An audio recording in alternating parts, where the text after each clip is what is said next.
Next on Worcester News Tonight, the Worcester School Committee takes action on school buses and who will be getting students to class in the future.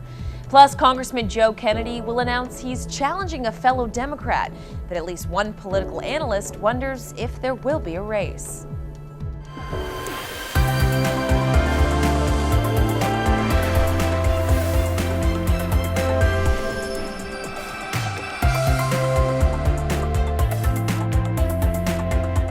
Good evening and thank you for joining us. I'm Anna Botari.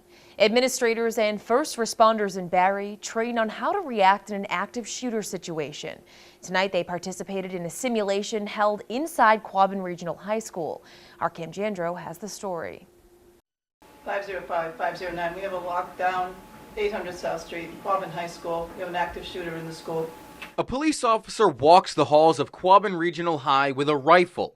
In this training exercise, a school shooting has just taken place. It's extremely important, and as more and more of these events occur, we learn things, and as soon as we learn something new, we need to train for it so that we're ahead of the curve.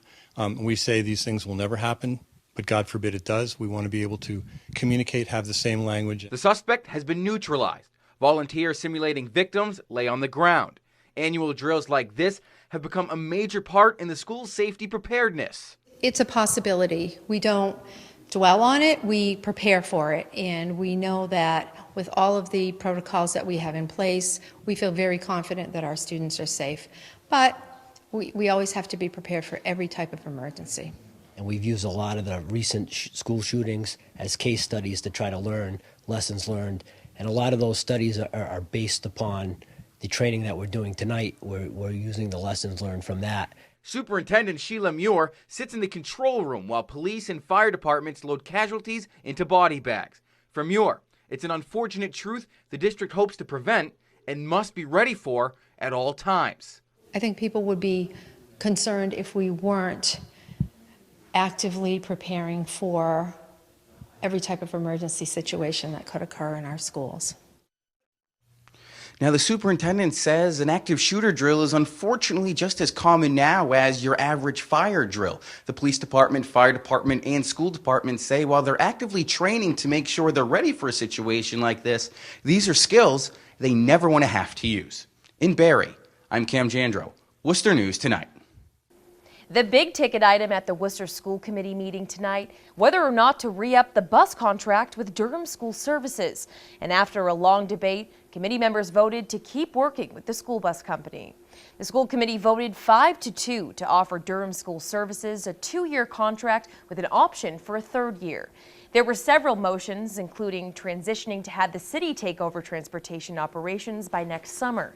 The debate was fueled by concerns over late buses and other service-related issues.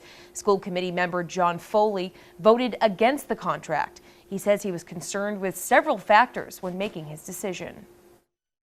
Pricing certainly works to our advantage to run it ourselves. As far as service is concerned, we've had continuing problems with Durham over the past 4 years, including this year, hearing more and more issues relative to service and responsiveness, capped off by really the major issue that happened at Nelson Place School this past Friday. Again, the school committee voted 5-2 to keep working with Durham School Services. A new school funding bill could help the state's gateway cities, allowing them to receive more money for education. The House Senate Education Committee released its education funding bill Thursday. It will increase money for schools in Massachusetts by $1.4 billion and changes the Chapter 70 funding formula for the first time in more than 20 years. Worcester Interfaith says the city would receive more than $108 million over 7 years, with the first 10% coming through in the current school budget. We've been in Worcester, getting underfunded for our low-income students because the foundation formula is basically broken for the last 26 years. It's an important first step. Our administration is going to get some much-needed support, and hopefully our students are going to benefit and our teachers are going to benefit from this day. Both the Senate and the House have to pass the bill before it can be approved by Governor Charlie Baker. Worcester's Redevelopment Authority expresses concerns with owners of the Midtown Mall and the Great Wall building.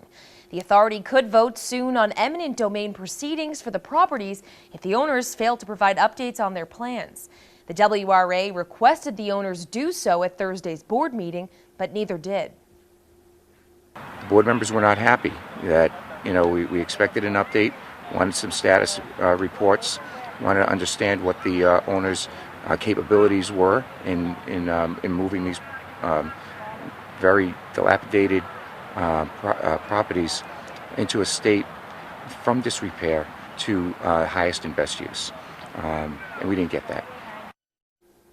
The WRA voted to send the owners letters informing them they will seek eminent domain if they don't receive status reports by next Thursday's meeting. Congressman Joe Kennedy III has been hinting at this for weeks, and now sources confirm he'll formally announce a run to challenge Senator Ed Markey. Our Erin Keating has reaction from voters in Worcester. Nobody has a right to a position all the time. So if he has a challenger, maybe it's a good thing. George and Elizabeth MIRAKU talked a little politics during their walk in Elm Park Thursday morning. They say when it comes to the race between Congressman Joe Kennedy and Senator Ed Markey, they just want someone who will represent them fairly. We have to find someone who will be working hard enough for all of us. Kennedy is set to announce his run for U.S. Senate on Saturday. He'll challenge incumbent Senator Ed Markey in the 2020 Democratic primary. Political analyst Guy Glotis says he'd be surprised if Markey stays in the race. Congressman Kennedy will probably scare Senator Markey out of this race before he even gets going. Ed Markey has been an absentee U.S. Senator. We don't know him. We don't see him. We didn't know him before the election. We didn't see him after he got elected. MYRA AFRAME says she's been a long fan of Senator Markey, but says it's time for a transition on Capitol Hill. It's the right time. We need some new blood. Not that Markey hasn't done any, he's done very well for Massachusetts, but I think new young ideas are important too. Richard Parkinson is a Vietnam veteran. The retired Marine says he's ashamed of today's political climate, and Senator Markey has done nothing to change it. I think that what the White House is doing right now is tearing down all those things that I fought for, democracy, the freedoms. I don't think he's been that good for the state. I would rather have new blood and bring in some people that are going to shake up the system. Erin Keating, Worcester News Tonight.